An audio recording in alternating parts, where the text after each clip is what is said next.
Welcome to another Bryanston School video tutorial on using Onshape with the C skateboards. I have already logged into my account and I've gone into the folder where my existing skateboard project is. So I'm just going to open that up.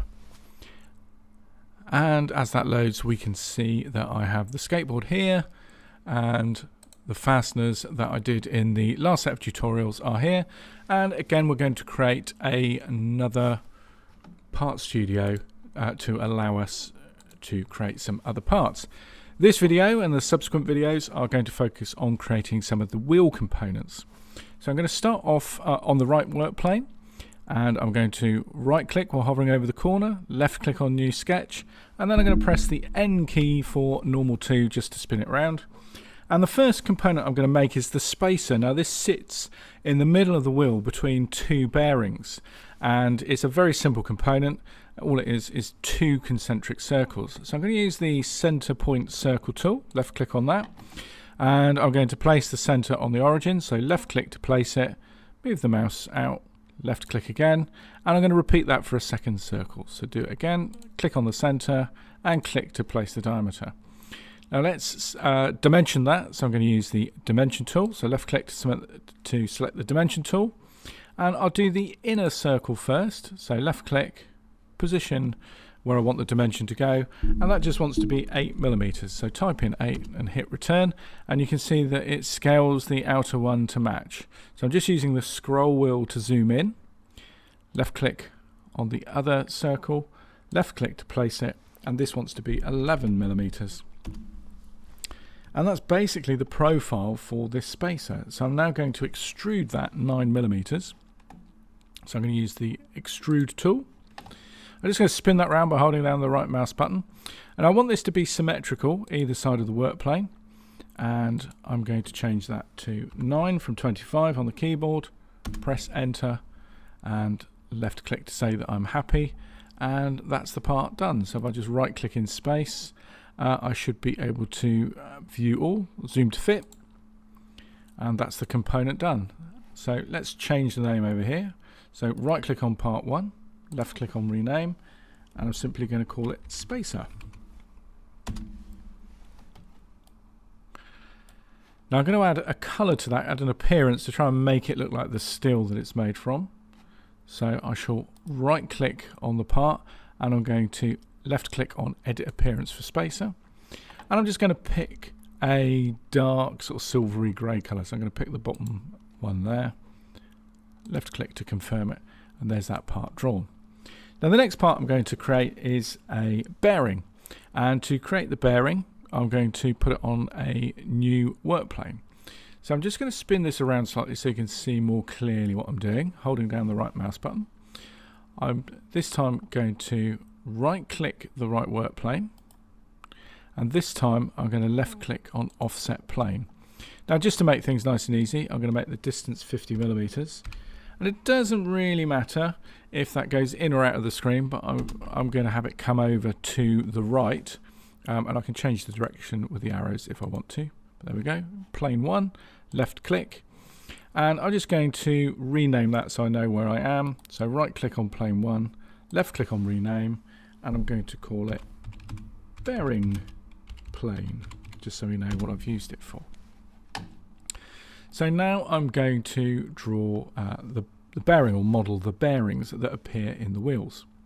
So right click on bearing plane, left click new sketch, press N to view onto that work plane, N for normal 2, remember, and I'm now going to draw a couple of circles for the bearing. So again, center point circle, left click in the center, drag out. I know roughly where I'm going this time because I've got the scale of the previous parts. Left click again, and I can dimension those. So dimension tool, left click on the inner, and again this is going to be 8 millimeters, so type in 8 and press enter. And the outside one, left click, place the dimension, and this one is going to be 22 millimeters in diameter. If I hold the right mouse button down, I can spin that around. You can see it's drawn on a different work plane. Let's extrude that. So left click to extrude. It's going to be a new part. and the depth wants to be 7mm. So type in 7, and I'm going to left click on symmetric so it goes either side of that work plane. That's going to be important that I do that because it's going to make the next step a little easier. So left click to say I'm happy with that.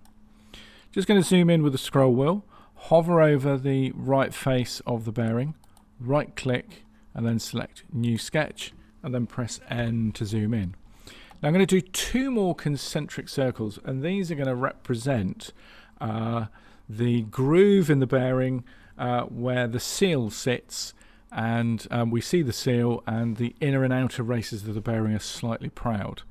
So again, center point circle, start in the center, just make it a bit bigger than the smaller circle, and again repeat that and make it a bit smaller than the bigger circle.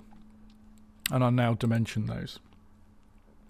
So the outer one is going to be 20mm in diameter, so left click, place it, type in 20, press enter, and the inner one is going to be 12mm.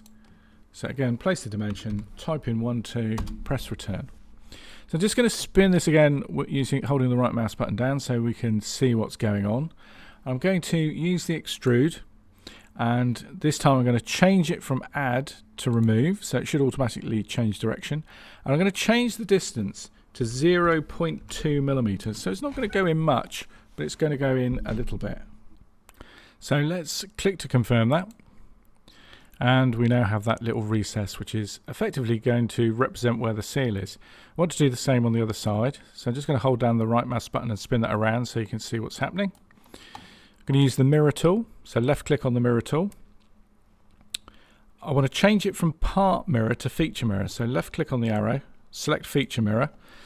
The feature I want to mirror is extrude 3, and the mirror plane is going to be our bearing plane, so I can select that on the left. I could do it over here, but it's a bit easier to get to it there, and you can see straight away it's mirrored that feature.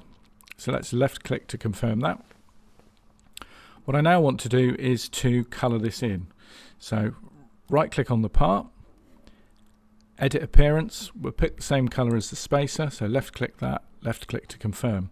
Now what I want to do on these faces is to make it look like the bearing seal, so I'm going to right click on that face, left click on add appearance to face, and I'm just going to pick this blue colour to look like a blue plastic seal, left click on there, hold the right mouse button down to turn it over, and then do the same on this face. So right click on the face, add appearance to face, left click on the blue colour, left click to confirm. Let's right click and go zoom to fit. And then finally let's rename the part. So right click on the part over on the left hand side, left click on rename, and we'll call that bearing. Hit enter to confirm. And that's the end of the first tutorial for the wheel components. We've got the spacer that goes in between the 2 bearings and one of the bearings drawn. In the next video we'll create the wheel itself and the nut that holds the wheel onto the trucks. Thanks for watching. See you in the next video.